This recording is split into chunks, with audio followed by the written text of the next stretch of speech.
بسم اللہ الرحمن الرحیم۔ الصلاۃ والسلام علیک یا رسول اللہ وعلی آلک و صحابک یا حبیب اللہ۔ اللہم صلی علی محمد وعلی آل محمد صلی اللہ علیہ یا محمد نور من نور اللہ۔ عملیات و وظائف کے معنی اور مفاہیم کو دیکھ کر جو وظیفہ یا جو عمل کیا جاتا ہے اس کے اندر تاثیر چند گنا زیادہ ہو جاتی ہے۔ ایسے وظائف اور ایسے عملیات جن کے معنی اور مفہوم کو جانتے نہ ہوں شرعاً جائز نہیں۔ جو زبان بندہ جانتا نہ ہو اور اس زبان کو رٹا لگا کر پڑھ کر کوئی عمل کرنا نقصان کا باعث ہو سکتا ہے اور ہوتا ہے۔ اور دوسری بات یہ کہ جب کسی کو نقصان پہنچانے کے لیے کسی دشمن کو، کسی حاسد کو، کسی فاسد کو نیچا دکھانے کے لیے کوئی عمل کیا جاتا ہے تو پہلے اپنے گریبان میں جا کے دیکھ لیا کریں کہ میں نے کسی کے ساتھ کوئی زیادتی تو نہیں کی، یا جس کے خلاف میں یہ عمل کر رہا ہوں، پڑھ رہا ہوں، پڑھوا رہا ہوں یا کروا رہا ہوں، آیا کہ وہ کہیں حق پر تو نہیں ہے۔ اس لیے کہ جو خدا تمہارا ہے وہی خدا اس کا ہے، جو خدا ہمارا ہے وہی خدا تمہارا ہے۔ چلیے، جب شرعاً عرفاً اور مسلکاً اور مذہباً اختلاف اتنا بڑھ جائے کہ اس میں دین، مسلک، مذہب اور مشرب کی توہین ہو تو پھر کسی کے خلاف کارروائی کریں اس کو نیچا دکھانے کے لیے۔ ایسے سورہ نساء 4 سپارے سے شروع ہوتی ہے، 6 سپارے تک جاتی ہے، اور اس کی آیت نمبر پھر وہی 45 یہی 45 نمبر آیت سورہ انعام کی بڑے کمال کی ہے، اور یہی معنی اور مفہوم ذہن میں رکھ کر کسی دشمن کو نیچا دکھانے کے لیے، کسی مقدمے میں بری ہونے کے لیے، فتوحات کے لیے اور اپنی منزلوں اور اپنی مرادوں کو پانے کے لیے، جب کہ تمہاری راہوں میں حاسدین اور فاسدین روڑے اٹکا رہے ہوں، تو یہ آیت بڑے کمال کی ہے اور فی الفور رزلٹ دیتی ہے، لیکن اس کے لیے یقین اور اعتقاد چاہیے اسی طرح کا جس طرح کا اس کا معنی اور مفہوم ہے۔ واللہ اعلم بأعدائکم وکفی باللہ ولیا وکفی باللہ نصیرا۔ واللہ اعلم بأعدائکم، اللہ تمہارے دشمنوں کو جانتا ہے، اور اللہ سے بڑھ کر کوئی نہیں جان سکتا کہ کون کس کا دشمن ہے۔ اور قرآن پاک سورہ بقرہ کی آیت میں آتا ہے نا،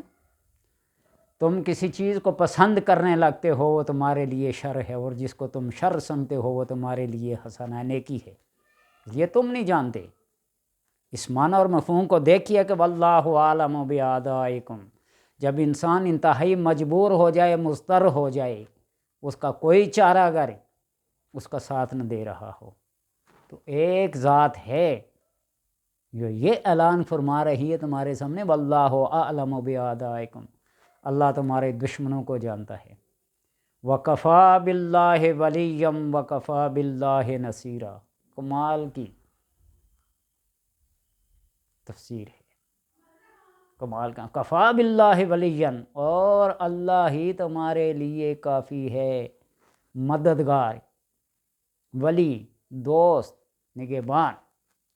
وکفی باللہ نصیرا، اور اللہ ہی تمہارے لیے بہترین نصیر ہے، مددگار ہے۔ ان معانی اور مفاہیم کو اگر ذہن میں رکھ کر پڑھا جائے،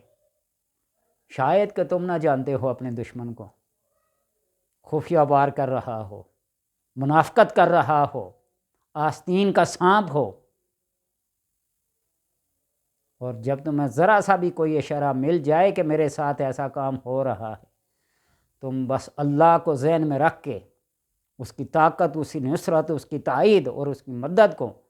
دل و دماغ پہ طاری اور سوار کر کے اس کو پڑھو۔ واللہ عالم بِأَعْدَائِكُمْ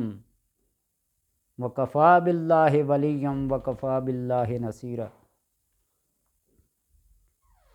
عصر اور مغرب کے درمیان،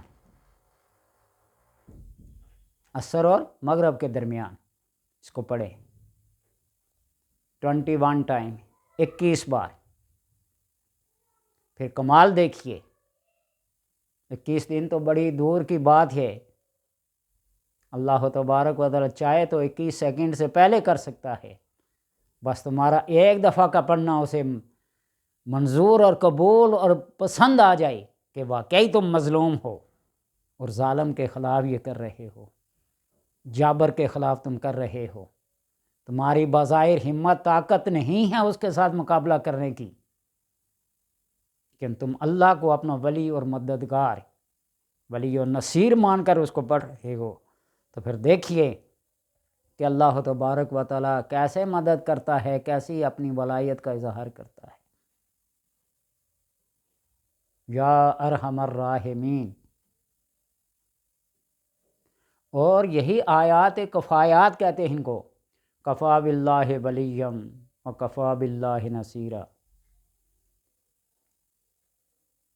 اس قسم کی آیات کفا باللہ وکیلا جہاں بھی ہیں، آپ کسی محبوس کو، کسی قیدی کو رہا کرانا چاہتے ہیں تو جن آیات کے ساتھ یہ لگتا ہے کفا باللہ وکیلا، کفا باللہ نصیرا، کفا باللہ ولیہ، کفا باللہ، وہ آیات لکھ کر اس کے بازو، اس کی آستین، اس کی کف پہ لکھ کر اس کو پہنا دی جائے تو اللہ تبارک و تعالیٰ بڑے بڑے چنگل سے، بڑے بڑے زنجیروں سے، بڑی بڑی جیلوں سے یہاں سفارشیں ناکام ہو جاتی ہیں۔ تب اللہ تبارک و تعالیٰ اپنی تائید اور نصرت، مدد، ولایت کے ساتھ جب انسان کے ساتھ سلوک کرتا ہے تو پھر دنیا کی ساری طاقتیں پیچھے رہ جاتی ہیں۔ طاقتیں جس کے پاس بھی ہوں، اللہ کی طاقت سے بڑی کسی کے پاس بھی نہیں ہے۔ اللہ تبارک و تعالیٰ سے دعا ہے کہ بس سمجھنے کی اور عمل کی توفیق عطا فرمائے، نہ حق کسی کو نہیں۔ پہلے اپنی گردن کو دیکھ لے کتنی مضبوط ہے، کتنی کمزور ہے، یہ نہ ہو کہ اگلا اس کا مستحق نہ ہو اور یہ الٹا وار تمہاری گردن کا توق بن جائے، تم خود اس کی لپیٹ میں آ جاؤ۔ لہٰذا اس بات کو پہلے سوچو، اگر واقعی کسی کے ساتھ دشمنی ہے، حسد ہے، فساد کرتا ہے اور ہر کام میں روڑے اٹکاتا ہے تو پھر اس کو ایک دفعہ یہ نظارہ دکھا دو۔ اللہ تبارک و تعالیٰ بس پڑھنے کی توفیق اور عمل کی توفیق عطا فرمائے۔